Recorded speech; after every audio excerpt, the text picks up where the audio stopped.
वो झूठी खाई थी कसम जो निभाई नहीं। जिस प्रकार से पवन सिंह का यह गाना हिट हुआ, मात्र 24 घंटे में नंबर 1 ट्रेंडिंग कर रहा है। जाए रे जवानी इंतजार में। से एक ट्रेंड अब सेट होने वाला है कि भोजपुरी के गायक भी बॉलीवुड में जा करके गा सकते हैं, और सिर्फ गा ही नहीं सकते भाई, इतना अच्छा गा सकते हैं कि नंबर 1 पर वह गाना ट्रेंडिंग कर सकता है। नहीं बेटा, प्यार में ठीक है, अगर पवन सिंह इसी प्रकार से बॉलीवुड में गाते रहेंगे तो निश्चित तौर पर जिस प्रकार से अभी वह भोजपुरी में नंबर 1 गायक हैं, उसी प्रकार वह हिंदी फिल्मों के यानी कि बॉलीवुड के नंबर 1 गायक बनने में देर नहीं लगेगा। नमस्कार, तो कैसे हैं आप लोग? उम्मीद है सभी अच्छे होंगे। डायरेक्ट मुद्दा पर आते हैं। मुद्दा है पवन सिंह, उनके द्वारा गाए हुए गाना, हिंदी गाना। देखिए, बहुत सारे सिंगर है भोजपुरी में, ऐसा नहीं कि पवन सिंह ने पहला कारनामा किया है। एक भोजपुरी का सिंगर जाकर के बॉलीवुड में एक हिंदी गाना गाया है, पहले भी किया गया है ऐसा कारनामा, शारदा सिन्हा के द्वारा किया गया है, और भी कोई एक दो छिपे हुए ऐसे सिंगर होंगे जो किए होंगे, हो सकता है, कोई बड़ी बात नहीं है।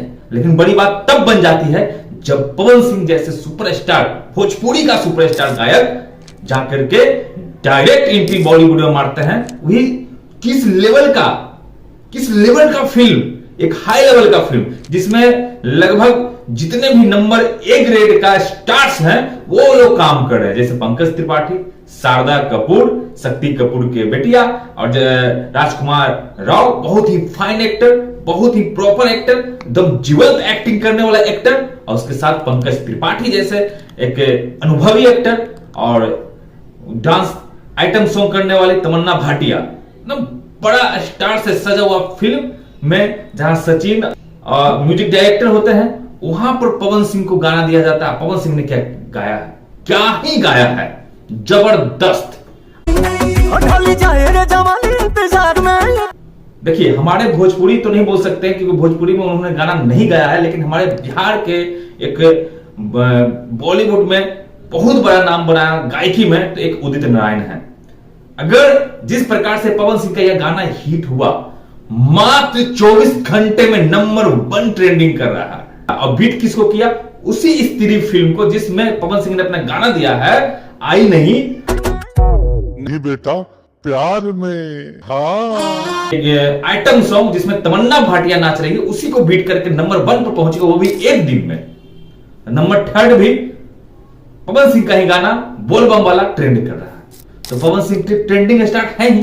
अब देखिए, बात होती है कि एक भोजपुरी एक्टर बॉलीवुड में जब जगह बनाता है, वो भी जब एंट्री मारता है, वो भी ग्रैंड एंट्री, बड़े प्रोड्यूसर के साथ, बड़े सिंगिंग डायरेक्टर के साथ, बड़े प्लेटफॉर्म पर, तो अच्छा लगता है। क्योंकि जितने भी भाषा है भारत में, जितने भी भाषा बोली जाती है, लगभग सभी भाषा जो है हिंदी से ही निकली है, तो भोजपुरी भी हिंदी से ही निकली हुई भाषा है। तो अगर हिंदी में अपना नाम बनाएंगे पवन सिंह, तो भोजपुरी का भी नाम बनेगा। ऐसा नहीं कि पवन सिंह भोजपुरी को छोड़ देंगे, क्योंकि बहुत सारे लोग कहते हैं कि इससे भोजपुरी को क्या फायदा होगा। भोजपुरी को यह फायदा होगा, जिस प्रकार से पंजाब के गायक जाकर के बॉलीवुड में गाते हैं, नाम बनाते हैं, उससे पंजाब की इंडस्ट्री को भी फायदा होती है और बॉलीवुड को भी फायदा होती है। गुजरात के गायक जाकर के बॉलीवुड में नाम बनाते हैं, उत्तर प्रदेश के गायक जाकर के बॉलीवुड में नाम बनाते हैं, हरियाणा के गायक जाकर के बॉलीवुड में नाम बनाते हैं। उसी प्रकार से एक ट्रेंड अब सेट होने वाला है कि भोजपुरी के गायक भी बॉलीवुड में जाकर के गा सकते हैं, और सिर्फ गा ही नहीं सकते भाई, इतना अच्छा गा सकते हैं कि नंबर 1 पर वह गाना ट्रेंडिंग कर सकता है।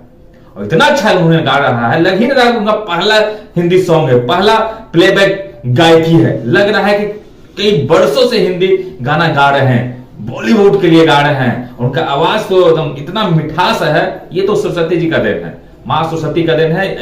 ये कोई कितना भी गायकी सीख ले, कितना भी प्रैक्टिस कर ले, सुर तो साध लेगा, लेकिन वो मिठास, वो गाने का तरीका, वो लहजा, वो जो है गला, वो मां सरस्वती के देन से ही प्राप्त होता है। कुछ लोग को प्राप्त है अभी भी।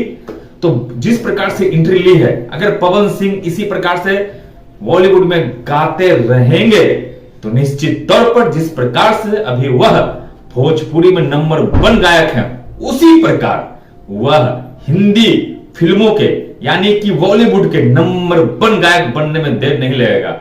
क्या ही गाया है, इसके लिए पवन सिंह को साधु। हाँ, एक बात और, मैं एक पत्रकार सम्मेलन में गया था, वहां पर लोग बातें कर रहे थे, पता है क्या, कि नचनिया गवैया पर नहीं वीडियो बनना चाहिए, जेन्युइन मुद्दा पर बनना चाहिए। लेकिन जो लोग बातें कर रहे थे उन्हीं के द्वारा सबसे पहले वीडियो बनाया गया, उन्हीं के द्वारा पवन सिंह पर, चाहे वो पॉजिटिव बना चाहे निगेटिव। भाई देखिए, अगर आप बहुत अच्छे एंकर हैं, बहुत अच्छे पत्रकार हैं, तो वो चीज को इग्नोर करिए जो चीज आप समाज में देना नहीं चाहते। अगर पवन सिंह के खिलाफ बोलिएगा तो वो पवन सिंह का ही प्रचार हुआ।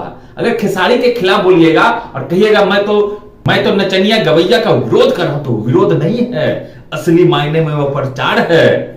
आप कहते हैं कि नचनिया गवैया को प्रमोट नहीं करो, लेकिन वो दूसरी ओर आप ही उस मुद्दा को पकड़ करके सबसे पहले आते हैं और बताते हैं रात में 12 बजे नींद खुला तो 12 बजे मैक थाम लिए और चिल्ला चिल्ला के पवन सिंह के बारे में बताने लगे। यह आपकी दोहरी मानसिकता जो है आपकी व्यक्तित्व को दिखाता है। तो पवन सिंह का गाना सुनिए, और हिंदी गाने में पवन सिंह ने एंट्री मारा है तो ज्यादा से ज्यादा शेयर करिए, उस गाने को इस लेवल में ले जाइए कि बॉलीवुड भी मजबूर हो जाए हमारे भोजपुरी के और भी गायकों को वहां पर काम देने के लिए। बहुत बहुत धन्यवाद।